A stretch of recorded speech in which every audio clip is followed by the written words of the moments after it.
আলাইকুম। আজকে আর একটা ভিডিওর জন্য স্বাগত সবাইকে। এখানে নিয়েছি আমি একটা চাল কুমড়া, বেশ বড় না, মিডিয়াম সাইজের। এটা আমি নিয়ে এসেছি আমার শ্বশুরবাড়ি থেকে, মানে কাছেই পাকা ছিল। জাস্ট এখানে যে দেখে ডাটাগুলো শুকায় গেছে অনেকটা, মানে অনেক দিন গাছের মধ্যে ছিল, মাছের মধ্যে। তো ওইটা দিয়ে আমি মুরব্বা বানাবো। পুরো প্রস্তুত প্রণালীটা আপনাদেরকে আমি দেখাবো, শেয়ার করব। নিয়েছি, ছোটো ছোটো করে রেখেছি যেন আমার বাচ্চা খেতে পারে। আমার মেয়ে অনেক মিষ্টি পছন্দ করে, বেশি বড় করে রাখা যায়। তো আমি চিন্তা করলাম যে অনেক দিন সংরক্ষণ করবো এগুলো, তো বেশি দিন সংরক্ষণ করার জন্য বয়মের জন্য রাখা যায়, ওরকমভাবে কেটেছি। এখন আছে পরিশ্রমের কাজ, যেটা এখন কুচাইতে হবে। দেখি কোচাই, দেখতে থাকেন। অনেক কষ্টের পরে এই যে আমার মুরব্বা হয়ে গেছে, দেখেন।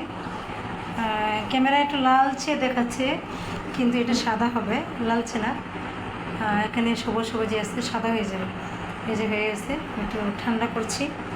ঠান্ডা করে তারপরে যে সংরক্ষণ করবো, একটা না 6 মাস এটা খাওয়া যাবে, কোনো সমস্যা হবে না। বেশি খাইলে 3 মাসও শেষ হয়ে যেতে পারে। যে কোনো কিছুতে পাউরুটির মধ্যে দেওয়া যাবে, কেক যদি তৈরি করি কেকে দিতে পারবো, বিভিন্ন রেসিপির মধ্যে আমি এটা শেয়ার করতে পারবো।